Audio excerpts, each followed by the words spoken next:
तो Otto von गैरिक ये 17वीं सदी के एक महान जर्मन वैज्ञानिक थे। जर्मनी के पहले एक्सपेरिमेंटल फिजिसिस्ट।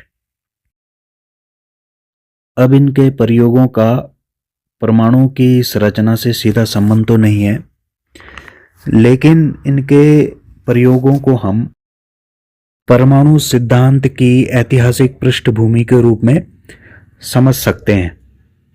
इन्होंने क्या किया था? दुनिया का पहला वैक्यूम पंप बनाया था।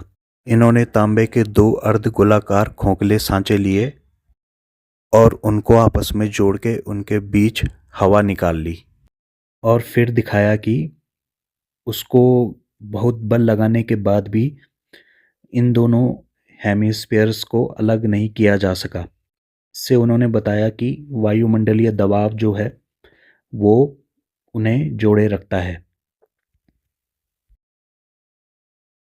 इससे ये साबित हुआ था कि वैक्यूम यानी कि खाली स्थान निर्वात वास्तव में होता है या किया जा सकता है।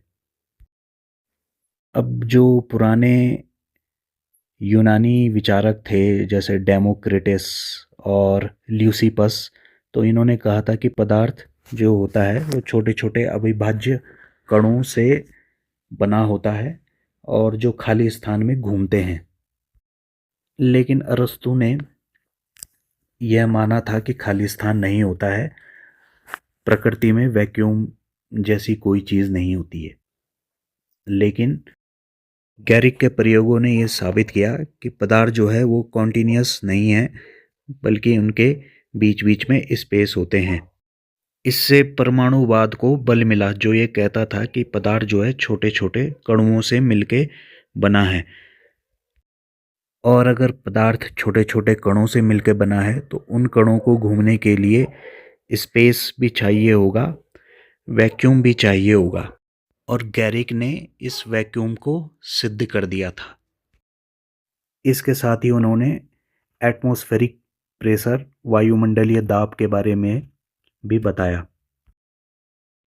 आगे चल के रॉबर्ट बॉयल ने इसी वैक्यूम पंप से गैसों से संबंधित नियमों की खोज की, जिससे डाल्टन ने अपने परमाणु सिद्धांत को मजबूत किया था।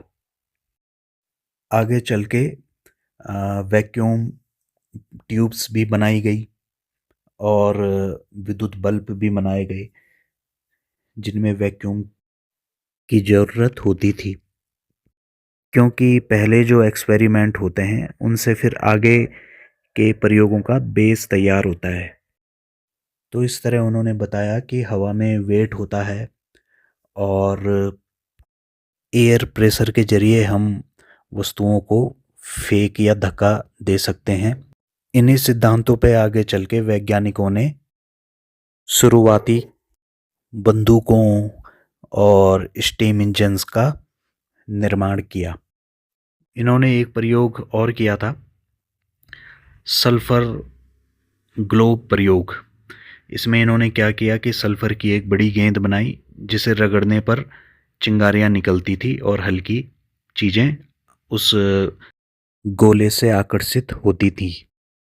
ये स्टैटिक इलेक्ट्रिसिटी का पहला मैकेनिकल जनरेटर था। ऑटो वॉन गैरिक से पहले एक साइंटिस्ट और हुए थे, निकोलो कैबियो। ये इटली से थे। इन्होंने स्टैटिक इलेक्ट्रिसिटी या आवेशों के बारे में एक महत्वपूर्ण बात बताई। उस समय ज़्यादातर लोग जो थे वो बिजली को जो है चुंबक से जुड़ा हुआ मानते थे, क्योंकि इसका जो प्रयोग होता था स्टैटिक इलेक्ट्रिसिटी का, इसका प्रयोग जो है अट्रैक्शन के लिए होता था। तो लोग सोचते थे कि शायद ये जो स्टैटिक इलेक्ट्रिसिटी है ये एक प्रकार का मैग्नेटिज्म है और मैग्नेटिक फोर्स है। इन्होंने विद्युत्व और चुंबकत्व को दोनों अलग अलग और इलेक्ट्रिसिटी को एक अलग फोर्स कहा। हालांकि उनकी किताब का नाम चुंबकीय दर्शन था। उन्होंने बताया था कि विद्युत सिर्फ अट्रैक्ट नहीं करती है बल्कि रिपेल भी करती है। जैसे चुंबक के समान ध्रुव एक दूसरे को प्रतिकर्षित करते हैं, वैसे ही कुछ चार्ज्ड वस्तुएं भी एक दूसरे को प्रतिकर्षित कर सकती हैं। और इन्होंने एक हाइपोथेसिस दी कि जो विद्युत आकर्षण है ये एक प्रकार के इलेक्ट्रिक पार्टिकल्स के द्वारा होता है, और ये पार्टिकल्स उन वस्तुओं से निकलते हैं जिन्हें हम फ्रिक्शन देते हैं। तो इस तरह उन्होंने यह साबित करने में मदद की कि बिजली सिर्फ एक चुंबकीय प्रभाव नहीं है बल्कि एक अलग भौतिक बल भी है। उनके काम को फिर रॉबर्ट बॉयल और आइजैक न्यूटन ने रीड किया, जिससे उन्हें इस फील्ड से संबंधित कुछ थ्योरीज को डेवलप करने में मदद हुई। अब मन में प्रश्न ये उठ सकता है कि क्या इन्होंने दो प्रकार के आवेशों की खोज कर ली थी? तो इसका जवाब है नहीं। उन्होंने दो प्रकार के आवेशों की खोज नहीं करी थी, बल्कि सिर्फ उन्होंने ये देखा था कि जब कोई वस्तु चार्ज हो जाती है तो वो अन्य वस्तुओं को भी सिर्फ आकर्षित ही नहीं बल्कि प्रतिकर्षित भी कर सकती है। वो इसे एक ही तरह का फोर्स मानते थे। दो प्रकार के आवेशों को बेंजामिन फ्रैंकलिन ने पॉजिटिव और नेगेटिव के रूप में समझाया था। बाद में डुफे ने बताया था कि दो तरह के आवेश होते हैं। पहले आवेशों को इलेक्ट्रिसिटी ही कहा जाता था, जिनके बारे में आगे आएगा। अब लाइट के क्षेत्र में क्या चल रहा था उसे भी थोड़ा समझ लेते हैं। 1776 में रोमर नाम के एक वैज्ञानिक ने यह सिद्ध कर दिया था कि लाइट की स्पीड फिनाइट होती है। उससे पहले ज़्यादातर लोग लाइट की स्पीड को अनंत मानते थे, लेकिन कुछ विचारक ऐसे भी थे जो मानते थे कि लाइट की एक सीमित, हालांकि उनके पास इसकी कोई वैज्ञानिक व्याख्या नहीं थी और ना ही उन्होंने कोई एक्सपेरिमेंट किए थे। रोमर से पहले गैलीलियो ने इस क्षेत्र में एक्सपेरिमेंट किए थे। उन्होंने जुपिटर के 4 चंद्रमाओं की खोज की थी। उन्होंने लाइट की स्पीड को मापने के लिए एक टेस्ट किया था। गैलीलियो ने अपने लालटेन वाले प्रयोग में लाइट की स्पीड को मापने की कोशिश की थी, लेकिन वो इसमें सफल नहीं हो पाए क्योंकि लाइट की स्पीड बहुत तेज होती है और उनका जो तरीका था उससे वो लाइट की स्पीड नहीं नाप सकते थे।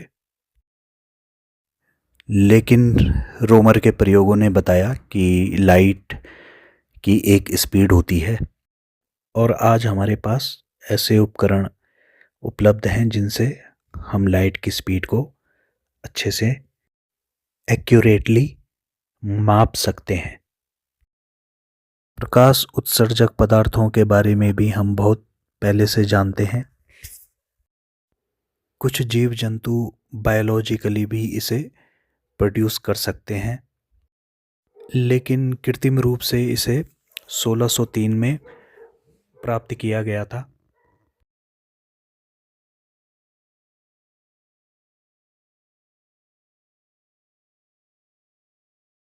इस घटना को प्रतिदीप्ति यानी कि फ्लोरेस्केंस कहा गया, और ये शब्द सर जॉर्ज ग्रेवियल स्टोक्स ने फ्लोराइड खनिज के आधार पे गढ़ा था।